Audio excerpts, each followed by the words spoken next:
Good afternoon. I'm glad we all like talking to each other. That's good. But it's time to start the meeting. I like to start on time. So I'll call this meeting of the Older Adult Advisory Committee to order, and we will start with the Pledge of Allegiance. I pledge allegiance to the flag of the United States of America and to the republic for which it stands, one nation, under God, indivisible, with liberty and justice for all.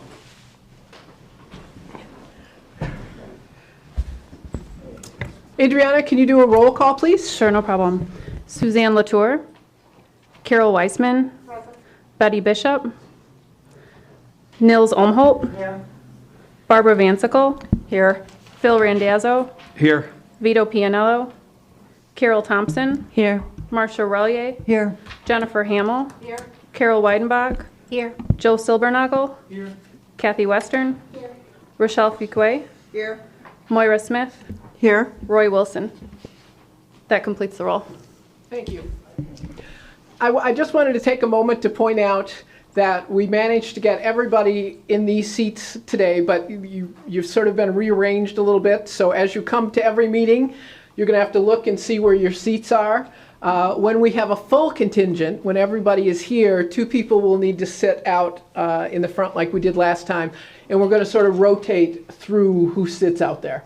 But otherwise, if we know we have vacancies, so if you know you can't come, if you could call and let us know, then we'll fill the seat up here, and hopefully nobody will have to sit out there. All right, let us start with the adoption of the agenda. I would entertain a motion. Second. I didn't see who did either of those, so, okay, Kathy and Phil. All right. All those in favor say aye. Aye. Any opposed? All right. Approval of the minutes from January 25th. I'll take a motion to approve. Carol? Moved? Okay. It's been moved and supported to adopt the minutes as printed from January 25th. All those in favor say aye. Aye. Any opposed? All right, we've adopted the minutes. Now we come to public participation. This is the first opportunity for public participation. It's for those who wish to speak for a maximum of 3 minutes on any item which is on today's agenda. The second opportunity for public participation is for those who want to speak at any issue, and that happens at the end of the meeting. Is there anyone who wishes to speak in public participation? Going once? Going twice? All right. Presentations. We went through the list last time of things we would like to hear presentations about. I had hoped to be able to get the Macomb Senior Services people to come, but that we just couldn't make it happen. But today we have two presentations about one of the other topics we talked to, which was elder abuse and elder scamming. And so we have two people. I'm not sure who wants to go first, the Sheriff Department or the prosecutors. All right. Please welcome Eric Erler, Sergeant with the Macomb County Police or Sheriff's Department. That is correct. And I don't know who your partner is. This is Please my introduce colleague, him. Detective Sergeant Tim Lafreniere. Welcome. Thank you. It was my understanding that I was going to be talking about elder crimes, something that we see a little bit more consistent with, very repetitive. In all honesty, I could sit here for hours and tell you all the things that go on that we see on a day-to-day basis. So I'm going to try to go quick and limit it. One of the main things that we're seeing when it comes to scams and fraud is all computer-based. It's on the internet. It's on your cell phones, your tablets. One of the most important things is having passcodes. I still see a lot of adults that don't use passcodes. They don't think it's necessary. These hackers are extremely intelligent. They could be making a lot of money if they were to have legitimate jobs, but they make more in the criminal world. The operating systems for these apps that we all have on our phones, computers, and tablets will continually give you updates. Those updates are extremely important. Those updates are for security features that specific app has found a weakness in, and they are updating their security measures. So those apps are extremely important to update. Emails that you receive from unfamiliar senders, we suggest not opening those at all. If it's important, they'll find other ways to reach out to you. What they do is they send you links, and the whole purpose is to get you to open up a link. And once you open up that link, that then gives them access into your phone, your computer, and that way they can start reading passwords and follow your key typing to determine what your password is if you don't have it locked in a different app. A lot of the hackers can get into those apps and also steal your passwords, and we hold a lot of our banking information on our phones and tablets, and they can then get access to all of that as well. Advertisements that you'll see on your social media platforms where something pops up and it's a Nike jacket and you like it. I recommend not clicking on those. A lot of times those come from fake sites. They will have, let's say, the official site would be Nike.com. What they'll do is they'll add Nike hyphen and maybe a letter or two and then .com so that it appears to be the actual Nike site, but it's not. So we recommend staying away from those advertisements. If you do see something that you like, I would recommend doing some kind of a search, whether it's Google or another platform that you use to search, and look up that specific site. A lot of times when you do that, the follow-up will be several things listed, scam, scam, scam. So those are things that you're going to want to look for. If it's too good to be true, it is. Nobody gives away free money, but unfortunately, a lot of people fall into that. They don't see the criminal aspect of this world, and they think everybody is nice and kind because nothing has necessarily happened to them yet, and that's when they find the vulnerable and they're able to take advantage. Your credit card, debit card information, we recommend that you don't store that when you make a purchase. A lot of these sites and apps will ask you to save your password, and we highly recommend not doing that or saving your credit card information.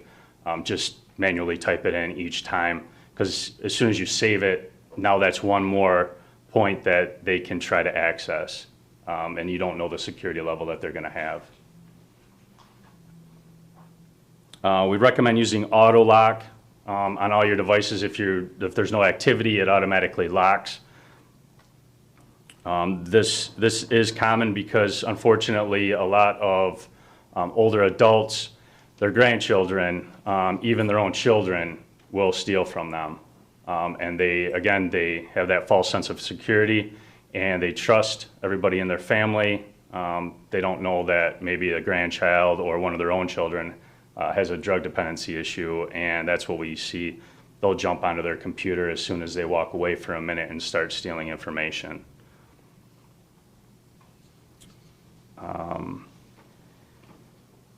Bluetooth is not a secure access point. Like in your vehicle, for example, when you are hooked up to your vehicle, Bluetooth is somewhat secure, making it difficult for somebody else to gain access because most will only allow one access point to your Bluetooth. However, when you walk away and your Bluetooth is still on and you're no longer connected, that is an open line for hackers to come in if they have the correct software. So keep in mind, Bluetooth is not secure. Something that we see a lot of are skimmers. Skimmers are handheld devices that the criminals will possess. You'll see a lot of them with your waiters, your waitresses, any kind of a cashier. that has a little bit of concealment. It's handheld, it's very tiny.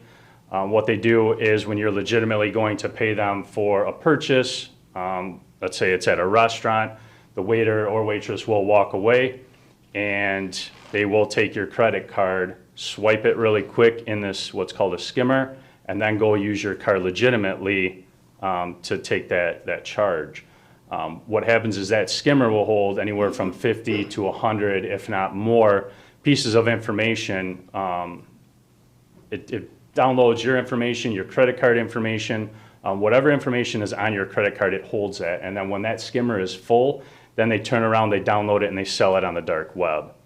From there, the dark web then sells that information to somebody who can make fake credit cards, which is very common, and they don't even have to be well done, so to speak, made very well. They can be very chintzy, very cheap, and it's just enough to have that magnetic strip with all of your information, and usually it's 8, 10, 12 months down the road when that actually happens, and then you have a weird charge on your card, and it makes it very hard to trace. And Detective Lafreniere has a situation that he'd like to talk about. Just a caveat to that, how often do you go and make a point of sale at the grocery store and you watch the individual ringing you up? They don't pay attention to your credit card. They never usually do. I remember when I was younger and I would put CID on the back of my credit card just to see if people would ask, and they never did. So it's very important to get that straightened out. I wanted to share with you a case that I investigated several years ago, and keep in mind that things have evolved since then. Excuse me. It was the Grandchild Scam. Okay, many of you have heard of this, or if you haven't, I'll educate you on it. Basically, you have individuals out there that do this for a living. All right, they get up and they spend 8 to 10 hours a day trying to figure out who you are, and it doesn't take much. Just a simple internet search, and you can get a lot of information. The basis behind this investigation, which was over $1 million in scams across the country, was you would get a phone call. The individual would represent themselves as an attorney. They would tell you that your grandson, Nick, they would use his real name, has been involved in a car accident, whatever coup they came up with. Generally, it was a car accident in which somebody was severely injured and they need to get bailed out, right? Keep this in mind. If anybody asks you for a gift card for bonding somebody out, it is a scam. Bells should be going off like crazy. But you'd be completely surprised at how often people fall for this because they're very good at it. In fact, the case that I had, over $1 million. And that is, I mean, hundreds of victims throughout the country. All right, and they rely on this because it was a difficult case. I had victims in every other state but Michigan, right? They know that. And they attacked people that were 78 years old and higher because they bet on the fact that I've got victims down in Florida. Are they going to make the trip up to Michigan? Right? Probably not, depending on the amount, especially if the banks cover it. So it's a very simple phishing game that they can play. Anytime you're asked for money over the phone from a law enforcement agency, it's bogus. Sheriff's office doesn't call you and ask you for money to pay a parking ticket. We just don't do that. We would not solicit funds over the phone. All right, we get that a lot. And they're very good. In fact, I was working the front desk maybe 2 months ago. I received some information from the public about this scam. I dialed the number, and lo and behold, hi, you've reached the Macomb County Sheriff's Office. For the jail, press 1. For inmate information, press 2. I'm like, holy moly, this is a real thing. So they're very good at what they do. Suggestion as far as fraudulent ID theft, which is very common, freeze your credit. All right, it's very simple to do. Once I handled this case, which involved Target gift cards, and I kind of went into it a little bit earlier, I locked or froze my credit. And it's just a matter of calling the big three and telling them that you want to freeze your credit. That way nobody can do any inquiries on your credit, okay? And that's very important. You know, if somebody is able to ascertain your debit card or credit card and they're able to make a fraudulent purchase, you'll generally get reimbursed by the bank. But as you all know, if your credit gets impacted, it is very difficult to remedy. Okay, so freezing your credit, and I've done this before, I've done it for a couple of years. Let's just say, for instance, I want to make a major purchase. I'm looking for a fishing boat. I would contact the big three and let them know that between these dates, I'm going to be looking for this type of boat, and I'll probably try to finance it. I'm still able to make that purchase. When the purchase is done, I call them back and say, freeze it. And that way nobody can get into my credit, if that makes sense. And then lastly, this is just personally, 2 weeks ago, my Facebook account got hacked. I'm sure many of yours has too. You see it all the time with all the friends you have. Don't like anything, don't accept this friend request. I have an aunt in Nevada that fell for it because this individual who created they took my profile picture and indicated that they were going to start some business and needed some funding to start this business.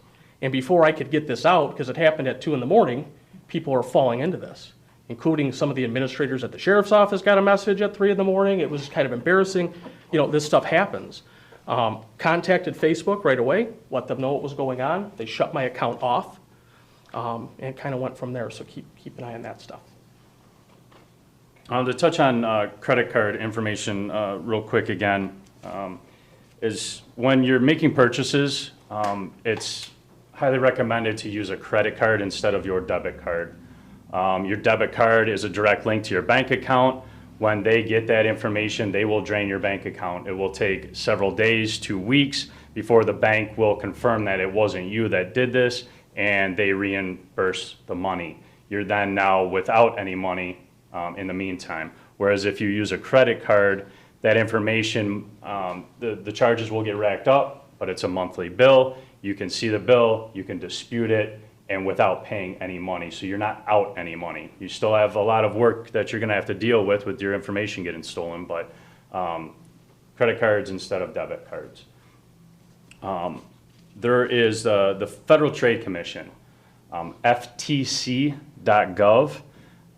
is a wealth of knowledge. They have so much information on their site that you can find as far as the most recent scams.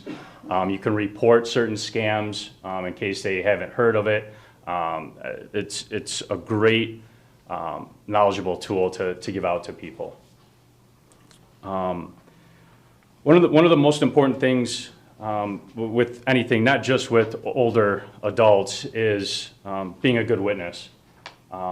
When it comes to something that is happening in front of you, instead of getting involved, get the license plate of the vehicle, get a description of the individual, clothing description, height, weight, facial hair, their color of their hair, scars, marks, tattoos, things of that nature. That is the most important thing to law enforcement when we come out and take the report trying to figure out who did it. When it comes to taking advantage of a lot of our older adults, this comes into play with shopping centers and malls, your large areas. They sit from a distance and they watch, and that's all they do. And they look for the person that is going to be the most vulnerable. So when you have an older adult walking out of a store and their head is down, they're fumbling around in their purse or their wallet because they just used that to make a purchase, they're not paying attention to their surroundings. With that being said, they see this, that you're not paying attention, and that's when they will go into whatever it is that they're going to do, whether it's waiting for you to try to get into your vehicle. A lot of times they will wait until you unlock your vehicle and you'll unlock it from a distance. They could steal your car. They could kidnap you. There are cases where vans have pulled up next to vehicles, and it's just they're waiting for that one person to come out, and they open up the sliding door and away the person goes. You don't see that too much in our area. You see that in your more heavily populated areas, Chicago, New York, things like that, but it is out there, and it's something that we want our older adults to be cognizant of when they're walking out to their vehicles. A lot of times they will, like in a mall that's several levels, they'll be upstairs while you're downstairs and they'll just watch you and you'll never know. When you're walking, it's always good to know what your surroundings are. Use your peripheral vision. You don't have to be able to see them clearly, it's just know that they are there. When you make eye contact with them or you are looking around, they will usually go the other direction because they know that you are aware of your surroundings. It's when they see that you're not aware of your surroundings is when they will go in and act.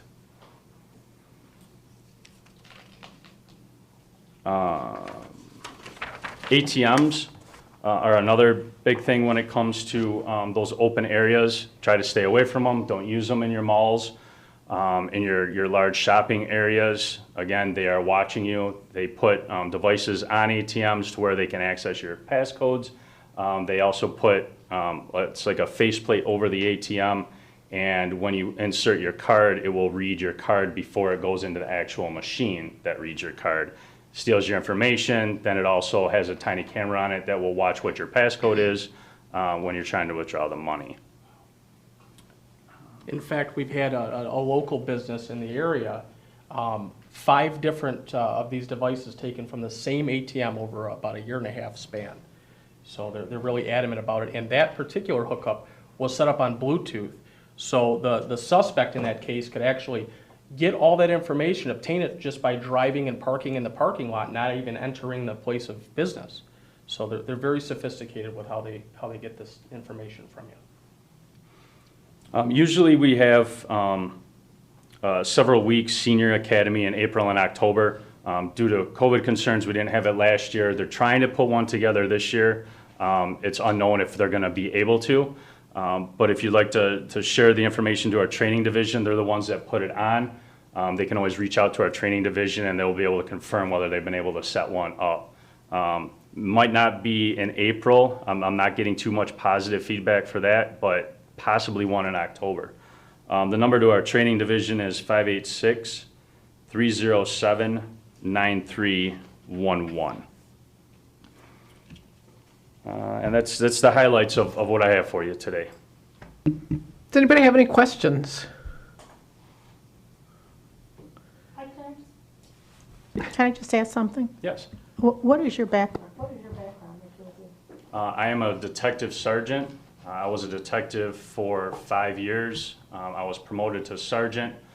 Within a few months, I came back and I was a team leader as a sergeant. I did 4 years as a team leader, and now I am the administrative sergeant, which is just above that. So I have, between that and internal affairs, I have roughly 12 years of investigative experience. I'm a Dakota graduate out of Macomb County in 2001. Started with the agency at 2006. Spent some time in the jail as a corrections deputy. Got promoted to deputy, assigned to traffic. Came into the detective bureau as a deputy. Got promoted to sergeant from that bureau. And then as recently as January, I was moved back in as the North End team leader. So I oversee the youth bureau and crimes and things of that nature in contracted areas north of Hall Road. Been with the agency a little over 15 years. How many people are in the sheriff's department? Altogether, including civilians, you're looking at almost 600. When it comes to sworn, you're looking at, I'd say 270, 280. And then you have corrections officers and dispatchers that fill in the rest of that. Are we sufficiently staffed? That would be something that the sheriff would have to answer. Yeah. I have a question. What you said about Bluetooth sort of freaks me out, to be perfectly honest. My door lock is Bluetooth, my thermostat is Bluetooth, even my hearing aids are Bluetooth. How do we, like, how vulnerable is, the phone is Bluetooth to the car, Well, Commissioner, your phone is the big key, right? In our phones is our life, right? Everybody has them. You go around and that's all we do is we go on our phones. We store financial information on our phones, passwords in our phones, emails, things of that nature. If you're not using Bluetooth on your phone, just disable it. That'd be the quickest remedy. As far as Ring doorbells and your thermostat and some of that higher technology stuff, I'm really not too sure what a criminal could obtain by gaining access to that other than maybe making your house 85 degrees in the middle of the summer, but if they wanted to play a game. But I would say your phone's the biggest one. Okay. Just disable it. If you're not using it, just disable it. Yeah, when you are connected to it, there is a slight security to it, but again, it's not 100% either. Okay. Good information. Oh, we have another question. So I'm with Julie in a way too, because my hearing aids are connected to my phone with Bluetooth. So I get an incoming call and I talk through Bluetooth onto my phone. Is that always a problem? I mean, is that So in theory, you could have a hacker that hacks into your Bluetooth and listens to your conversation. But again, this is not something that they are going to benefit too much from. They would rather spend their time trying to get access to your phone or your computer than listening to a phone conversation through your hearing aids. Same with like the Ring doorbells, that it's not going to benefit them. The information that they would receive wouldn't be fruitful enough.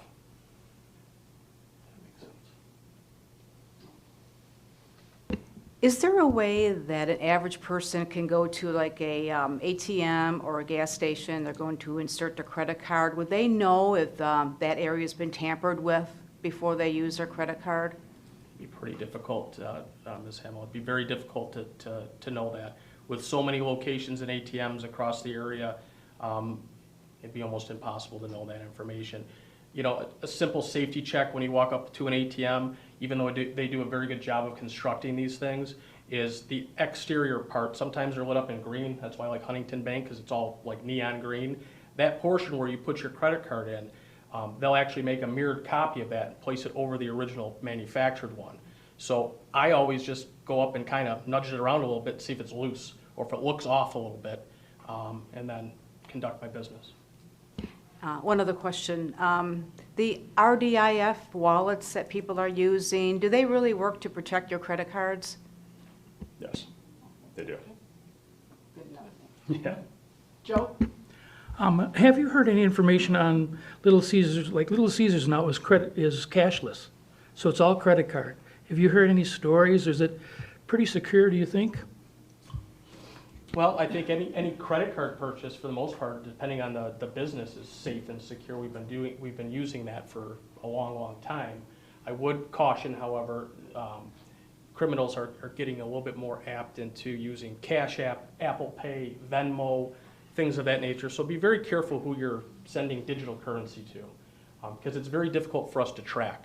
In fact, that case that I had with all these gift cards was going back to a WeChat out of the country.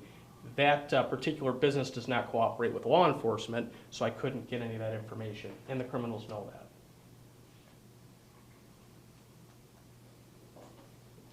that. All right, well, thank you very Thank much you, for both Commissioner. coming. Thank you. Great information.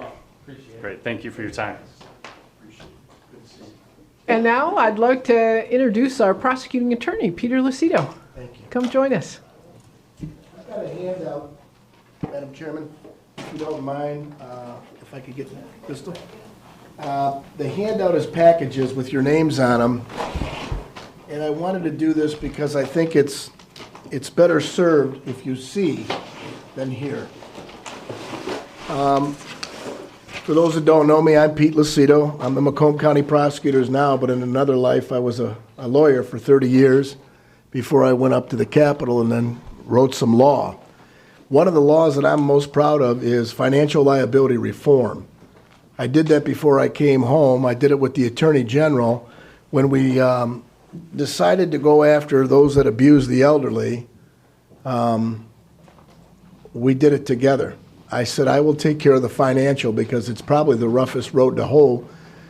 You see, we had a problem with children, grandchildren, as it related to go down to the casino.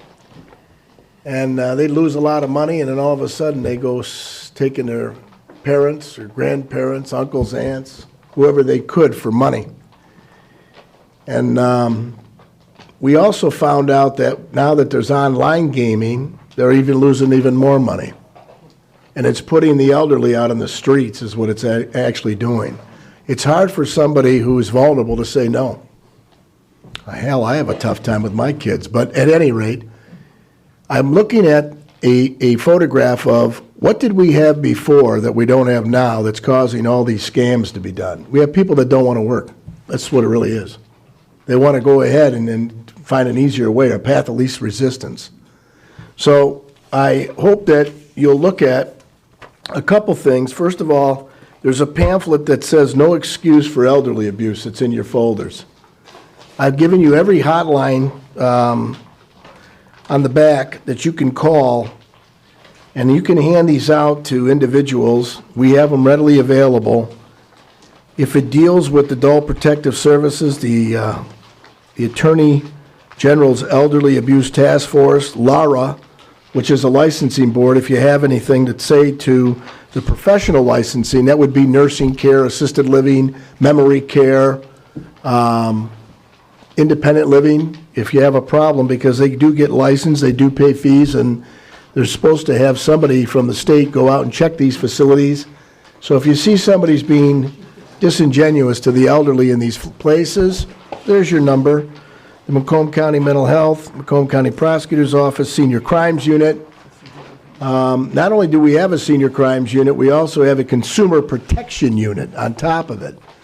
And that unit is staffed by Jeff Hall and Mr. Evan Dash. Both these gentlemen go out and they do talks in the community. And if you have somebody that you know in a senior facility or a senior community center or a church, we'd be more than happy to come out at night on our own time and do it. I've done it already. I've done it in Clinton Township. They said, Pete, would you come out and do it? I said, sure, I'd love to, and I'll tell you why. As a lawmaker, they gave us these booklets, and they said, we'd like you to go out to your community for coffee hours or whatever, but I took it to the senior center and said, you should probably give these out.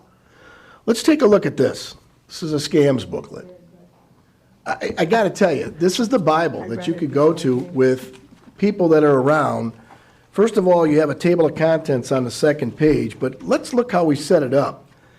If you're talking about identity theft on page 5, these are the warning signs, these are the preventative steps. If you're looking at telemarketing fraud, these are the warnings, these are the signs, and these are the steps. So my mom picks the phone up, she's 92, my dad died at 96, so she's been alone now for a few years. And I gotta tell you, she picks the phone up for everybody because she thinks it's one of her kids or her grandchildren. I said, Ma, leave the phone alone. It talks to you. It says, this is a call from, and you know all of our numbers. No, sometimes, and she'll talk to everybody, but sometimes she gives away too much.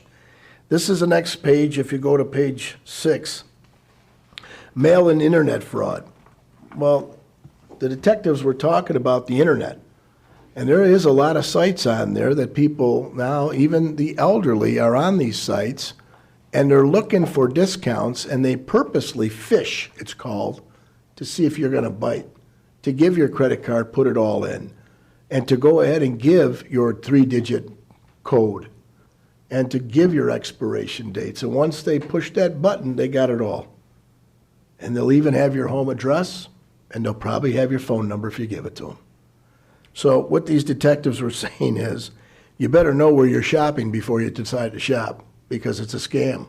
It's actually one yesterday, I can tell you, Johnson Murphy. So I'm on there and I see this, and right away when you see a pair of shoes for $25 that you know is $200, if it's too good to be true.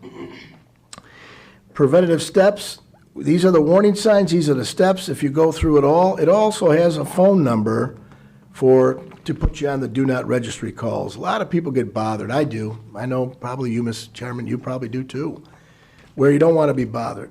But when you go through this booklet and you take it the way it is, when the seniors have seen these booklets out, they appreciate the fact that it gives them things that they can go look for. So if you look at the table of contents, go to the front again, it says it in it. If I know that about what's going on with a power of attorney or guardianship, choosing a nursing home, right of a nursing home residence.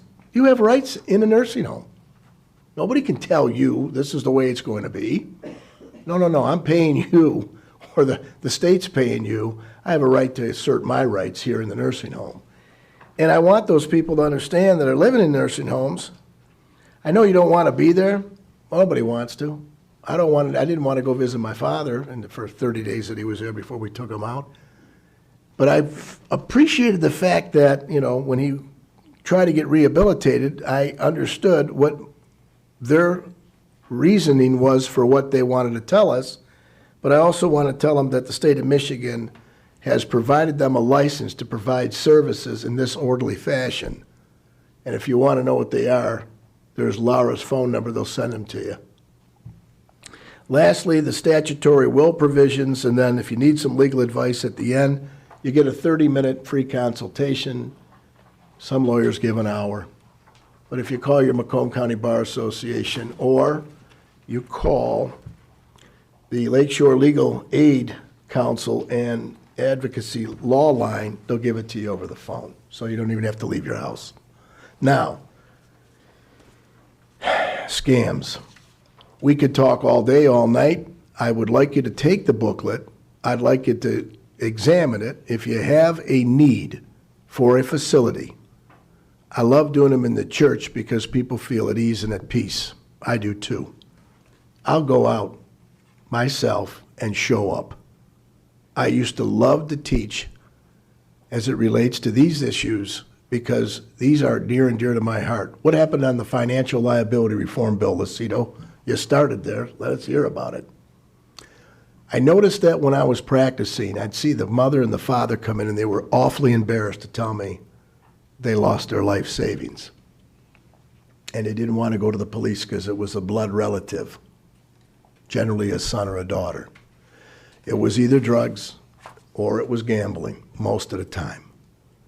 Sometimes they were trying to help them out in a business that was never going to make it because maybe it was just the climate of the time, or maybe it was just they didn't have the knowledge. But I said, here's what it was. They gave away their PIN number so that the family member could access the account. In addition, they would go to the bank and you would see these patterns. So if you remember when they mailed the Social Security check, and you used to go to the bank on the first, when the check showed up, you'd go and tell them, put so much in. They already knew what you were going to do because they already know what I'm doing, not with Social Security. But every month I have a ritual. And you see it month after month after month.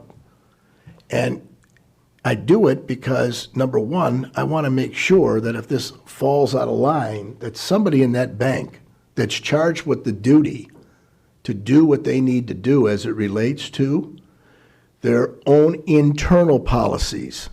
Now, they have those because my sister-in-law is the chief operating officer of the Unisys Credit Union. I think they call it Genesis now or something.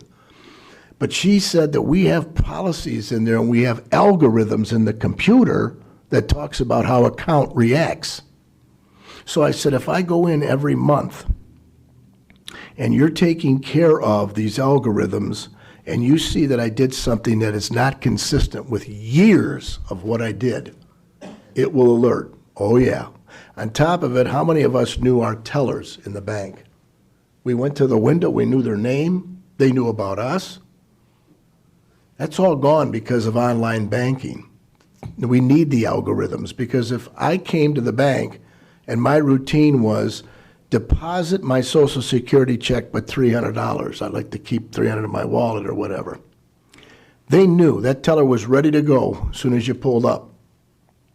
Today, if they pull up and they want to go in there and they say, I need $10,000, the tellers weren't going to talk at all to the person.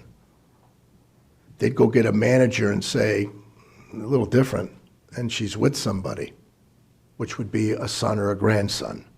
Starts off with, Grandma, I just need $10,000, and I can get through this like next couple weeks and pay these things off. Sure. Then the next month, it's, Grandma, look, that didn't do it. I need another 10. When that teller knew this was coming down or saw it on the algorithms, don't you think they have a duty to alert somebody saying, this is out of the realm of this woman because she doesn't do this?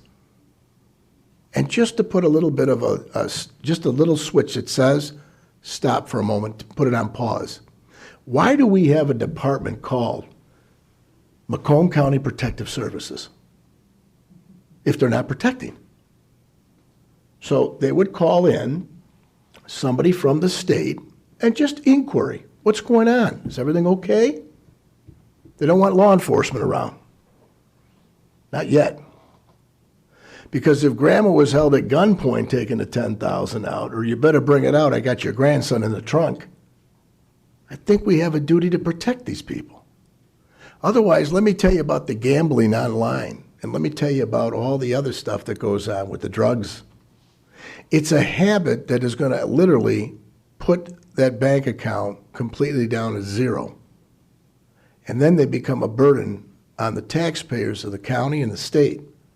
Because if they run out of money, they live on the street. So why don't we stop it before they go to the streets and let them live comfortably the rest of their lives in their home? I think they all have that responsibility and obligation as citizens of this county and the state. I'd like you to do this. If you're going to go in and you're going to have any conversation with any groups, wherever you have, including you, Madam Commissioner, I'm going to come and speak to the Board of Commissioners. And I asked Don, and I said, here's a letter I've got it approved already. Basically, here's the deal. Take the booklet, put your name and number on the back with a sticker, give it to the people and say, here, please, if you can't read this, have your son or your daughter, your grandson, when they come, just to talk about these things. Because in the small amount of time those two detectives came here, y'all got education. Y'all go walking out of here with something. This is second nature because of the crimes we see coming through the office, but the level of sophistication today, it's beyond reproach to any of us. And I got to tell you, the crimes today are, it's as if we've entered the twilight zone of a way of them taking advantage of, I'm online, I think everything's secured. Not happening. So all that information that we put in, people have the ability to store. And what about those hackers? You know, you hear, well, our bank system was just hacked. All my stuff is in there, my social security number, my date of birth, where I live, how much money I have in these accounts. It's not before long. And they'll, you know, you're insured for these things, and forever how much it is, $250, I think. But we have to realize that if it's their obligation, they have almost immunity. Because I want to see a bill, if they got my money and I'm trusting them with my money, don't they have a duty to insure not only the $250 that the federal FDIC requires, but what about more than that if they made an error? I know in the law business, when the lawyer makes the mistake, they got to cover it, whatever it is. Whatever it is. There's no FDIC. So take advantage of looking at some of these pamphlets. I do believe there's no excuse for elder abuse. I think I have a right to tell you that this is the greatest generation. I look at my mother and father, what they went through. I know you all do. They made me proud. And I make them proud too because they were good parents, still are, my mom. So I'm willing to step up if you need somebody to speak on it in depth. Because once you get into this book, you're not going to put it down. You're going to want to learn for yourself. What is it that is going on here? And as you get older, there's things that the elderly should know about their rights and responsibilities if they need to pick a power of attorney. Can they make it on a limited basis? Can they also go ahead and just get a guardian that takes care of the physical needs without being the conservative to take care of the money? Should I have two different people, one that takes care of the compassion and love of food, water, clothing, shelter, where I'm going to go ahead and live if I don't have a mind to decide for myself? That's a guardian. The conservative takes care of the money, the one that'll pay the bills and audit the bills before they get paid. Those are the things that I like to see, that they learn about those. But with dementia and Alzheimer's and everything going on, I guess we're going to leave it into somebody's hands. You might as well pick them now who you trust. Lord knows tomorrow if I don't have my mind, I got to rely on who I picked. These are things I thought the elderly should know. And somebody says, Pete, what's a living will? I said the will that's not dead yet. It's alive. It's still well. Any questions? I don't know if this is a question, it's just a huge concern, and you started out by talking about the gambling ads on television, and I look at those and I think these are the drug dealers of right now. They're promising everything, and it doesn't take any money to start. They'll forward you a little money, and then they get you hooked. Is there any, I don't know what to do about it, but is there any way, and I can see elders that are mostly staying at home and thinking, this is my opportunity. And you said right away those bank accounts can get cleared right out, and then they can't pay their rent, they can't pay anything else. But it happens for people of all ages, to get hooked into this gambling thing that's going on now. And it just, I can't believe the number of ads that have come out. And I don't know, is there any kind of countermeasures that are in the works to offset those? Great question. I remember debating the issue of online gambling for about 3 or 4 years up at the Capitol. And they said that no one is twisting their arms, but people that are addicts as it relates to drugs or alcohol, gambling is right up in there. In fact, it's the worst because sometimes somebody can go ahead and try to get a phone away from them today that you go online. So they wanted to eliminate all advertising, all forms of advertising. That would mean the billboards that you see as you're driving on the 94, 75, 696, right there, come to MGM. Or any of the other casinos, Greektown, whatever they call them now. But there's also the fact that when you have it so close to home and you're looking at the ones that are sitting there playing these slot machines and table games, they're the ones that probably need the money the most. And we don't see, if you have to get out in the cold or the rain or the nighttime, it's a little more difficult to go downtown to gamble. But when you can open up your iPad, your computer, your cell phone, and sit there and gamble, and when you're chasing it and the bank account gets drip dry, what's the next thing you think is going to happen? Crime. It always happens this way. When an addict needs money because they need an X fixed, they go hit up some house or whatever they can get their hands on real quick for cash. This is out of control, and no one's talking about it except maybe us today here. But the gaming is, you can see from the revenues that are streamed in, but the online gaming isn't here. It's somewhere else. So we don't know really what those tallies are. The whole purpose was they were going to set it at a different tax rate to the casinos that are doing at least $1 million a day when they're open, $1 million a day. Now you think about what kind of people are in there. There are people here from the state. And you think about who that is affecting. The family. The family. The one that's supposed to eat. The one that's supposed to have shoes and pants and anything else. I tell you that those Social Security checks, as well as those pension checks, this is what's happening, all because of the tax money. I think we're going to end up spending more to take care of them than the taxes that were supposed to be collected, the higher rate.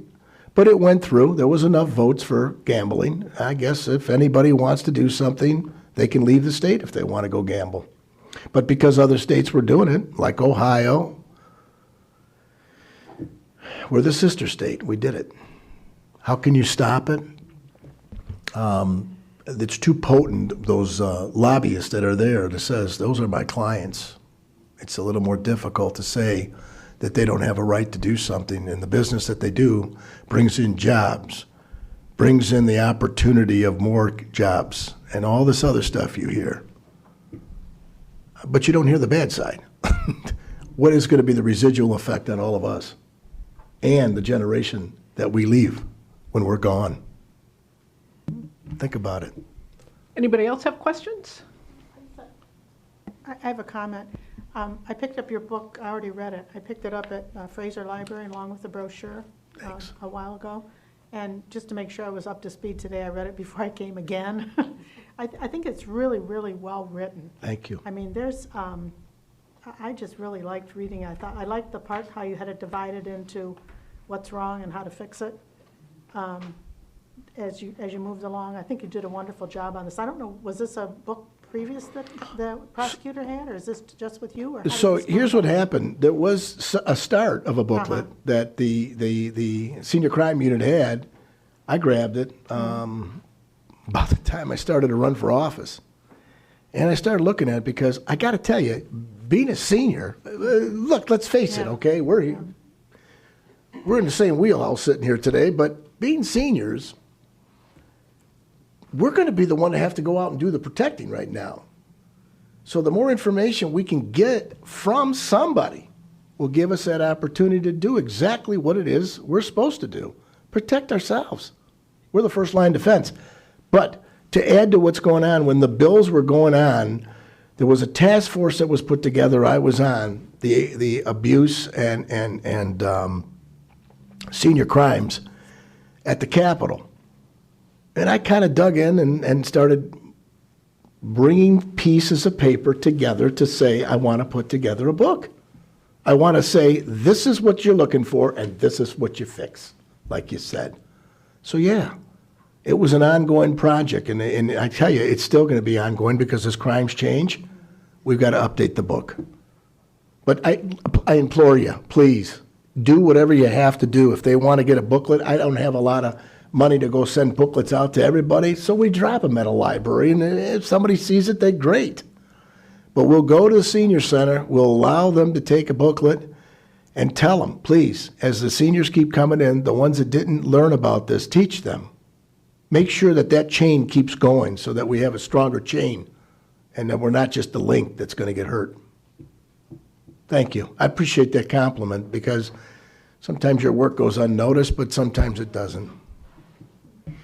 Pete, if people, these are all folks who are very involved in their local senior organizations. If they would like to get you or someone from your office to come out, how do they do that? You know what? The UAW called me and said, hey, Lucito, you want to come out here? We got about 150 seniors. Can you help them out? Absolutely. I said, just make sure you have a bottle of water for me there. I said, coffee, I've already gotten it early in the morning, 4 o'clock. And when I got there, we put some booklets out. Some looked at it and says, hey, I like this. And I'm going to tell my organization. So they were going to their other organization. And I said, look, there's numbers in here I need you to call, though, when you got a question. And those numbers, I wanted those. Today, push one if you know what I'm saying. I wanted to be able to have somebody pick the phone up from the state. Somebody that has a direct line. And somebody might ask you, how'd you get this line? I don't know. It's in a book.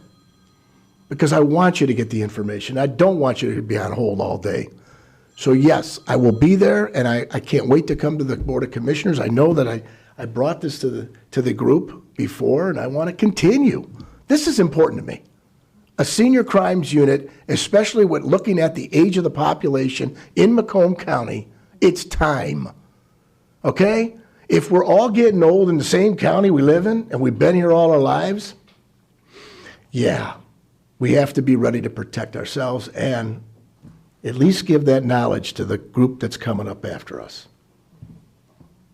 So just call. We have it on here. Was it in the letter that you had? It says if you'd like us to come out, go ahead and call Heather. Should have on your letters. Do you see it?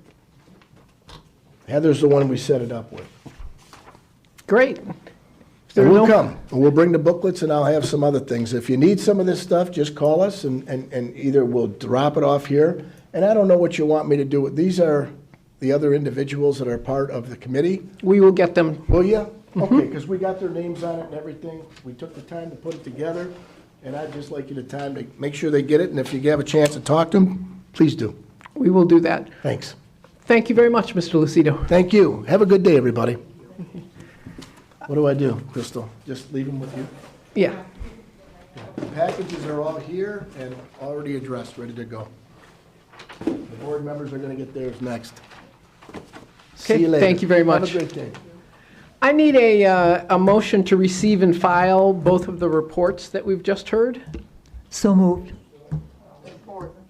Moved and supported to receive and file both reports. All those in favor say aye. Aye. Any opposed? All right, next, we need to hear about the volunteer recognition program because it's time for you all to find some really good people in your organizations to nominate.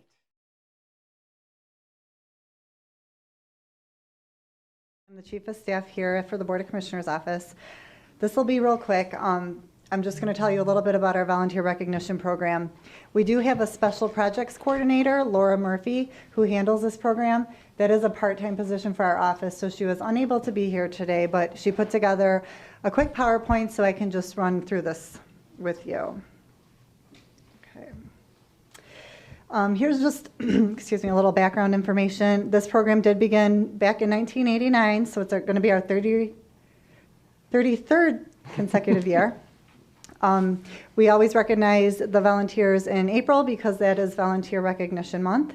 And back in 2020, those of you who were on this advisory committee back then might remember that you asked the board to recognize a special Senior Volunteer of the Year. So that's part of our program now every year too.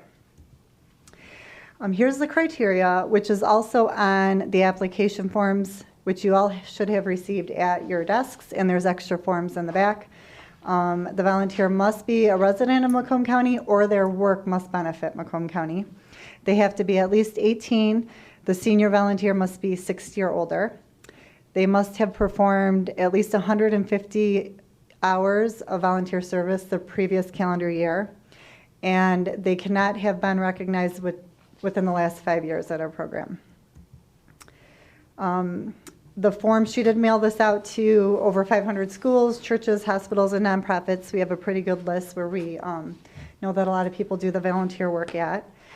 This year they're due on March 11th, so we can have everything ready for our April meeting. And our April meeting's actually on April 28th this year. So that's just a brief overview of the program. I would like to encourage you all, if you know of a volunteer or volunteers that you would like to nominate, please fill out that form. You can contact our office anytime if you need another form, you need a link to it online, you need any help filling it out, and we can help you. How would people, you said they can't be nominated for the past 5 years. How do people know who's been nominated? Well, we are currently working on our website, which we do have a new one, and I think we only have the list from the last 2 years. So that Okay. Laura does go through and check that all the criteria is met, so she would disqualify them at that time, but that's a good point. We might want to keep our list for the last 5 years up just so anybody who's new would be able to check that themselves. Okay, any questions about that? I encourage you all to think of the people you know in your community. So we usually have a pretty big group of like 100 people here that night, and we do a reception. It's a really fun night. Busy, yeah, usually the whole room's packed. We do a 7 p.m. meeting that night to make it more convenient for the volunteers and their families to attend also. Okay. Any additional questions? If not, I'll have a motion to receive and file this report. Carol moved. Joe supports. All those in favor say aye. Aye. Any opposed? All right. Now we come to the second round of public participation. This is for anyone who wishes to speak for a maximum of 3 minutes on any issue. Any public participation? Public participation? We're done with public participation. Now we get to the part of the meeting that I like, which is comments from members. Anything people want to bring up, issues that are happening out in the community that you should be aware of? And Kathy. Thanks, Julie. You should all have in front of you this half-sheet flyer, and I offer this as a follow-up to our November meeting. For those of you who were at the November meeting, our presenter was Dave Tarrant, who is now the director of the MORE program at the college.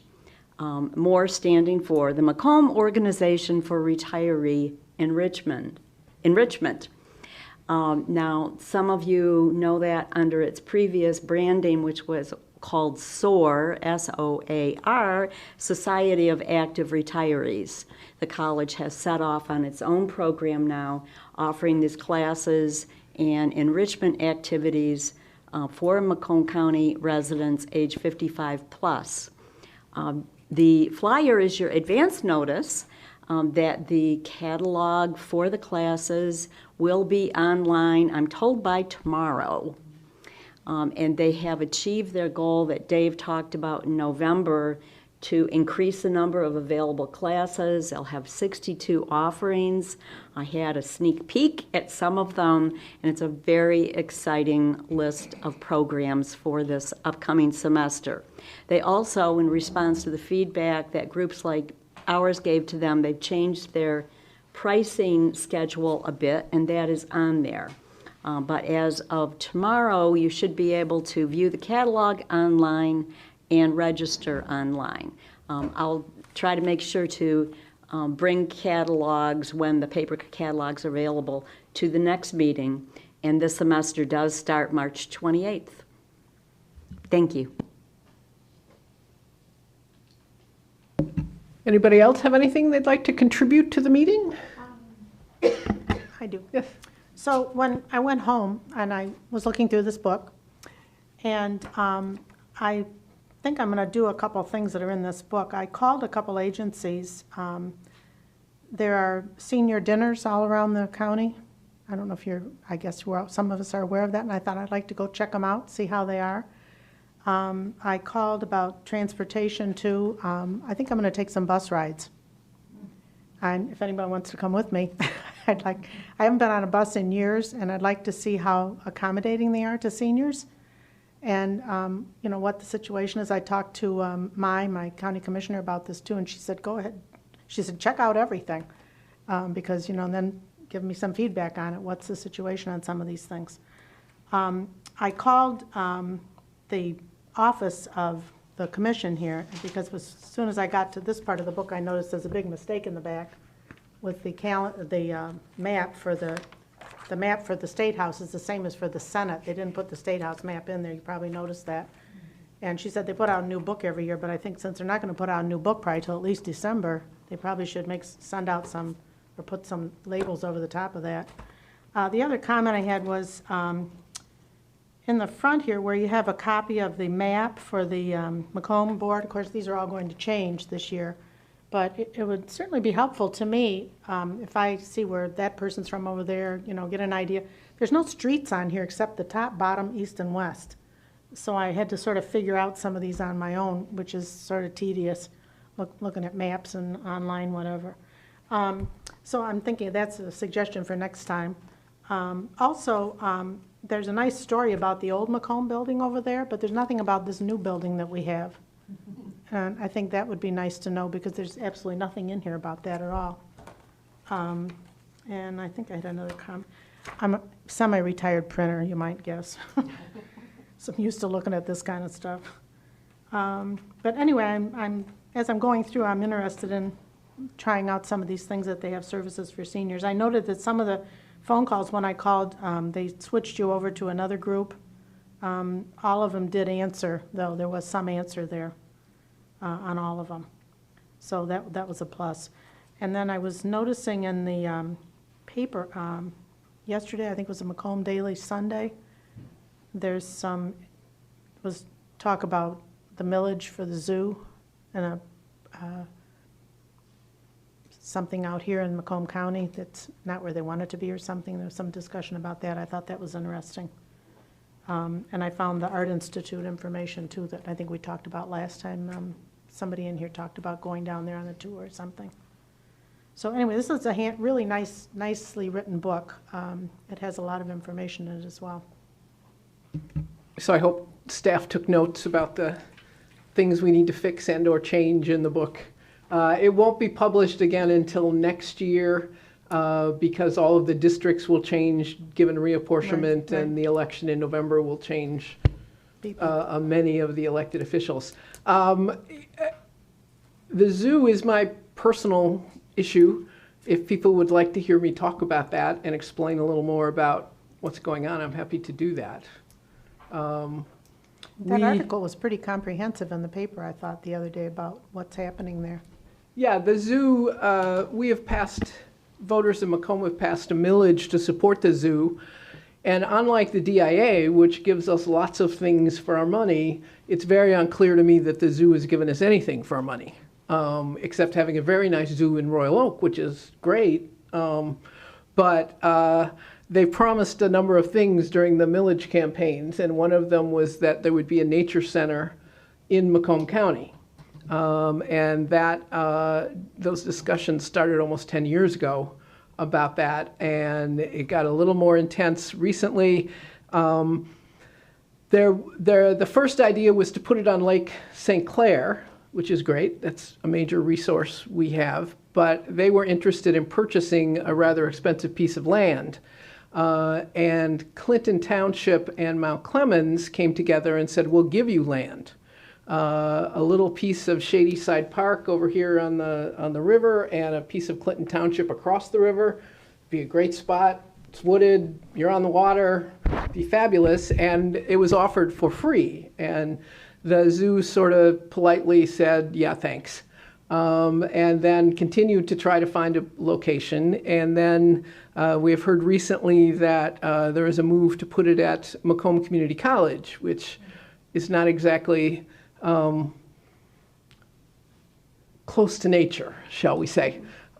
So we have myself and the mayor of Mount Clemens and the Clinton Township officials, we have pushed at the zoo a little bit again. Number one, I'd like to know what Macomb County is getting for our zoo millage. And number two, if we're really serious about this nature center, why are we wasting taxpayer money to put it a place where we have to buy land when we're giving you free land? And their plans, they need about an acre of land, including parking, and Shady Side Park alone has 60 acres. So we're not taking away a park, we're adding to a community, in addition to which the Public Works Commissioner has received a large pot of money to develop low-impact recreation along the entire spillway from Mount Clemens to the lake.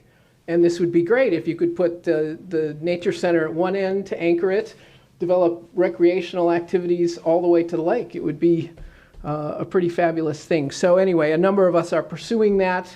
But the bottom line is, what do we get for our zoo money? Which, unlike the DIA, gives us a number of things. But the zoo has not shown us much love. So working on that. That's a personal project of mine. Anybody else have anything going on they want to talk about? Well, I'm glad that the commissioners are working on that idea, bringing it over on Hall Road.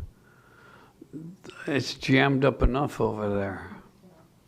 Yeah, my reaction was, if you wanted a nature center to study urban sprawl, the history of retail, and traffic congestion, that would be a great place for it to be. But let's look at water and trees and nature and connectedness.